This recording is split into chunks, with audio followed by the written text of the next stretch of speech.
uacarland.com-ലേക്ക് സ്വാഗതം. ഞാൻ ദീപക്. അപ്പോൾ ഞങ്ങളുടെ സർവീസ് 10 ആളടുത്തേക്ക് എത്തിക്കുക എന്നുള്ള ഗൂഢലക്ഷ്യത്തോടെ മാത്രം ചെയ്യുന്ന വീഡിയോ ആണ്. ഞങ്ങളുടെ സർവീസ് ഇതാണ്. നിങ്ങൾക്ക് എവിടെ നിന്ന് വേണമെങ്കിലും വണ്ടി വാങ്ങിക്കാം. എവിടെ നിന്ന് വണ്ടി വാങ്ങിച്ചാലും അതിന് 100% കാർ ലോൺ ഞങ്ങൾക്ക് ചെയ്തു തരാൻ സാധിക്കും. വിൽക്കുന്ന ആൾക്ക് ക്യാഷ് വേണമെങ്കിൽ അപ്പം തന്നെ കൊടുക്കാൻ ഞങ്ങൾക്ക് സാധിക്കും.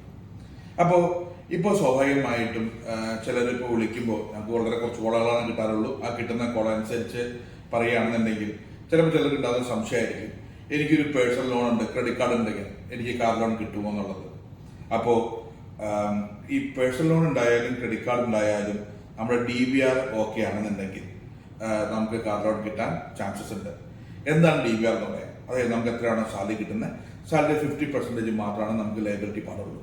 അങ്ങനത്തെ കേസിൽ ഇപ്പോൾ നമുക്ക് സാലറി 3000 ഒരു 5000 ഉണ്ടെന്ന് വിചാരിക്കുക. 5000 രൂപ ഉണ്ടെന്നുണ്ടെങ്കിൽ അതിൻ്റെ 50% എന്ന് പറയുമ്പോൾ 2500 രൂപ. 2500 രൂപയിൽ 1000 രൂപ അയാൾക്ക് പേഴ്സണൽ ലോൺ ആയിട്ടും ഒരു മൊത്തം ക്രെഡിറ്റ് ലിമിറ്റിന്റെ DBR നോക്കുമ്പോൾ 10000 രൂപ ക്രെഡിറ്റ് കാർഡുള്ള ഒരാളാണെന്നുണ്ടെങ്കിൽ ഏകദേശം 5% എന്ന് പറയുമ്പോൾ 500 രൂപ അയാളുടെ ക്രെഡിറ്റ് കാർഡിന്റെ ലൈബിലിറ്റി ആയിട്ടും കൺസിഡർ ചെയ്യും. അപ്പോൾ 1000 പ്ലസ് 500 1500 രൂപ. അയാളുടെ മൊത്തം DBR എന്ന് പറയുമ്പോൾ 2500 രൂപ. അപ്പോൾ 1000 രൂപ വരെ വീണ്ടും EMI പോകാവുന്ന രീതിയിൽ. എങ്ങനെ?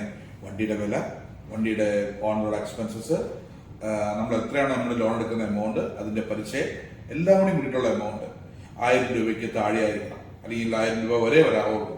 ചില കേസുകളിൽ അങ്ങനെ വരുമ്പോൾ ചിലപ്പോൾ നമുക്ക് EMI വരുന്നത് 1200 രൂപയാണെന്ന് വിചാരിക്കുക. അപ്പോൾ ആ 200 രൂപയ്ക്ക് വരുന്ന എന്താണോ വരുന്ന എമൗണ്ട് അത് ഡൗൺ പേയ്മെന്റ് ആയിട്ട് കൊടുത്തിട്ട് ബാലൻസ് എമൗണ്ട് നമുക്ക് ലോണായിട്ട് നമുക്ക് ചെയ്യാവുന്നതാണ്. ഈ പറഞ്ഞ കാര്യങ്ങൾ ഞാൻ ഇങ്ങനെ പറഞ്ഞെങ്കിലും ചില സിനാരിയോസിൽ ഇത് പറ്റില്ല. കാരണം നമ്മൾ കമ്പനി മാറുക, അല്ലെങ്കിൽ നമുക്ക് പേഴ്സണൽ ലോൺ ഉണ്ടായിരുന്നു, ഇപ്പോൾ വേറൊരു കമ്പനിയിലായിരുന്നു, ഇപ്പോൾ പുതിയ ജോയിൻ ചെയ്തിരുന്ന ഒരു പുതിയ കമ്പനിയിലാണ്. ആ കമ്പനിയിൽ നമ്മളുടെ സ്ട്രെങ്ത് കുറവാണെന്നുണ്ടെങ്കിൽ ചില കേസുകൾ നടക്കില്ല. അപ്പോൾ അങ്ങനത്തെ എന്തെങ്കിലും സംശയം ഉണ്ടെങ്കിലും ഞങ്ങളെ വിളിക്കുക.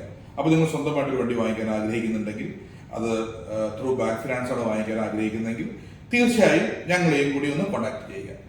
Thank you.